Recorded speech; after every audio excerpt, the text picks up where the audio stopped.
घायवळ बंधू आणि त्यांच्या अनुषंगाने होणारे हे सगळे राजकीय आरोप आपल्या समोर आहेत। हा सगळा मुद्दा सध्या गरम असतानाच घायवळ बंधूंचे वकील विपुल दुशिंग हे आपल्या आशिलांची बाजू मांडण्यासाठी सध्या आपल्या सोबत पुढारी न्यूज वरती आहेत। विपुल, आपलं स्वागत पुढारी न्यूज वर।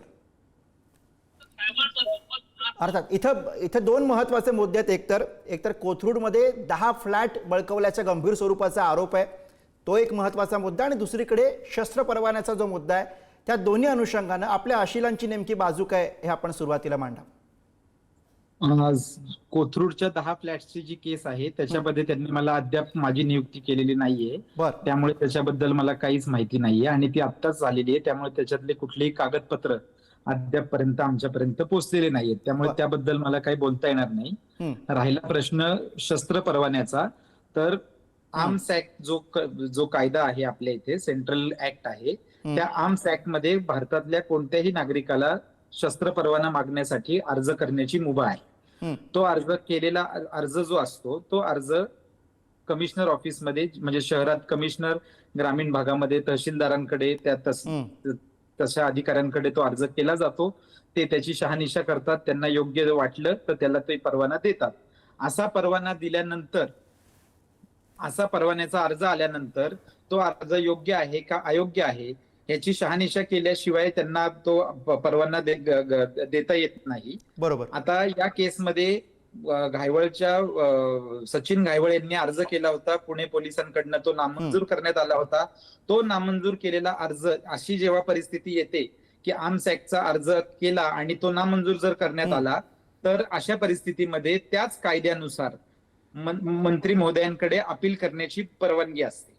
आता या केसमध्ये सुद्धा त्यांनी अपील केलेलं होतं। ते अपील मंजूर करण्यापूर्वी मंत्रालयातनं पुणे पोलिसांकडून सचिन घायवळ यांचं कॅरेक्टर सर्टिफिकेट मागवण्यात आलेलं होतं। पुणे पोलिसांकडनं कॅरेक्टर सर्टिफिकेट मिळाल्यानंतर त्याच्यावरती कुठल्याही प्रकारचे गुन्हे प्रलंबित नाहीत असं सर्टिफिकेट मध्ये दिसल्यानंतर मंत्री महोदयांनी तो शस्त्र परवाना मंजूर केलेला होता। आता ही जी काय सगळी प्रक्रिया आहे हा शस्त्र परवाना मंजूर करण्याची, तर ही त्या आर्म्स ऍक्ट ह्या कायद्याला धरून झालेली आहे। आता त्याच्यावरती जर कुणाला ऑब्जेक्शन असतं, पोलिसांना ऑब्जेक्शन असेल, तर त्याच्याही पुढे प्रोसिजर आहे। तुम्हाला उच्च न्यायालयामध्ये मंत्र्यांच्या आदेशाविरुद्ध दाद मागता येते, असं ह्याच्यापूर्वी अनेक केसेसमध्ये झालेलं आहे। दोन्ही बाजूनी शस्त्र परवाना दिला तरी त्याची दाद हायकोर्टात जाता येतं, मंत्र्यांकडनं आला नाही दिला तर त्याची दाद मागता येते हायकोर्टामध्ये रिटच्या माध्यमातून। तर हे त्यांनी न करता त्याचा एवढा काही तो हे नाहीये। मुद्दा असा आहे की कायदेशीर प्रक्रियेचा अवलंब करून त्यांनी शस्त्र परवान्याचा अर्ज केलेला आहे, एवढं त्यांची केस आहे त्याच्यामध्ये या बाजू। बरं, याच्यामध्ये तुम्ही जे मांडताय त्याच्यामध्ये परवाना दिला गेला तेव्हा सचिन घायवळ याच्यावरती कुठल्याही स्वरूपाचा गुन्हा नव्हता अशी एक बाजू मांडली जाते, ती एक आहे। आणि दुसरीकडे असाही दावा केला जातोय की त्यावेळेला त्याच्यावरती गंभीर स्वरूपाचे गुन्हे दाखल होते। तर हा जो काही विरोधाभास आहे या दोन दाव्यांमधला, याच्यावरती आपलं कायदेशीर स्पष्टीकरण काय आहे विपुलजी? ह्या केसमध्ये सर, सचिन घायवळ यांच्या विरुद्ध फक्त 2015 मधली एक केस होती। ती ही केस न्यायालयाने त्याच्या गुणदोषांवरती चालवून त्या केसमधनं त्यांना निर्दोष मुक्त केलेलं आहे। ते निर्दोष मुक्त केलेलं असल्यामुळे आपल्या देशामध्ये रिफॉर्मेटिव्ह थेअरी आहे कायद्याची। एखाद्या व्यक्तीला वाल्याचा वाल्मिकी जसा होतो तसा एखाद्या व्यक्तीवरती गुन्हा दाखल झाला, त्याच्यातनं त्याला न्यायालयाने निर्दोष सोडलं, तर त्या व्यक्तीवरती कुठल्याही प्रकारे क्रिटिसिझम करता येत नाही। आपण न्यायालयाच्या पुढे जाऊ शकत नाही, न्यायालयाचा आदेश हा आपल्याला मानावा लागतो। त्यामुळे ही आपल्या संविधानाने आपल्याला सांगितलेली प्रक्रिया आहे। त्यामुळे न्यायालयाने त्यांना निर्दोष सोडल्यानंतर, पुणे पोलिसांकडनं त्यांचं कॅरेक्टर सर्टिफिकेट घेतल्यानंतर त्यांनी शस्त्र परवान्याचा अर्ज केला। पुण्यामध्ये त्यांना अपयश आल्यानंतर त्यांनी मंत्रालयात त्याची दाद मागितली आणि तिथे तो मंजूर करण्यात आला। आता एवढी आमची, म्हणजे या बाजूनी त्यांची बाजू ही आहे या शस्त्र परवान्याबद्दलची। बरं, आता या सगळ्या प्रकरणामध्ये घायवळ कुटुंबियांशी आपला काही संवाद झालेला आहे का? त्यांनी नेमकं काय सांगितलंय? घायवळ कुटुंबियांच्या वतीने आम्ही उच्च न्यायालयामध्ये एक रिट याचिका दाखल केलेली आहे। हा जो काही प्रकार आहे हा रोड रेज, म्हणजे रस्त्यामध्ये तात्कालिक कारणावरून झालेल्या भांडणातनं हा प्रकार घडलेला आहे। हा जो 307चा फायरिंगचा जो प्रकार आहे, हा प्रकार घडण्याच्या अनेक दिवस अगोदर म्हणजे 9/9/2000 नाही, बरोबर. विपुल दुशिंगजी, माझा स्पेसिफिक प्रश्न तुम्हाला असा आहे की निलेश घायवळ, सचिन घायवळ किंवा घायवळ कुटुंबीय यांच्याशी विपुल दुशिंग यांचा काही संवाद झालाय का, असं मी आपल्याला विचारतोय. आपलं बोलणं झालंय?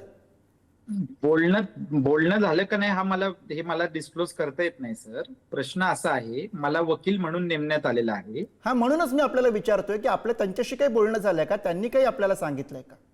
हो, तेच सांगतोय मी. त्यांनी दिलेल्या माहितीच्या आधारेनेच आपण केस दाखल करत आहोत ना सर.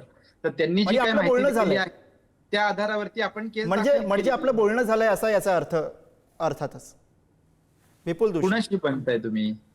आपलं निलेश घायवळ, सचिन घायवळ किंवा घायवळ कुटुंबियांशी बोलणं झालंय का, असा प्रश्न आहे सर. हो, त्यांच्या कुटुंबियांनीच मला नेमले ना सर. त्याच्यामुळेच तर मी वकील आहे ना, आणि त्यांच्या वतीने याचिका दाखल केलेली आहे. बर. हो हो, त्यामुळे ती याचिका दाखल आहे. आता तो न्यायप्रविष्ट असल्यामुळे याचिकेत नेमके काय मुद्दे आहेत हे आत्ता मला सांगता येणार नाही. ती याचिका पुढच्या आठवड्यामध्ये प्रकरण ऐकण्यासाठी आम्ही विनंती अर्ज केलेला आहे कोर्टापुढे. तो विनंती अर्ज जर कोर्टाने मान्य केला तर त्याची सुनावणी पुढच्या आठवड्यात होईल आणि त्याच्यावरती योग्य ते निर्णय न्यायालयाकडनं मिळेल. आम्ही आमची बाजू मांडली आहे. न्यायालय विरोधी पार्टीला त्यांची बाजू मांडायचा अधिकार आहे.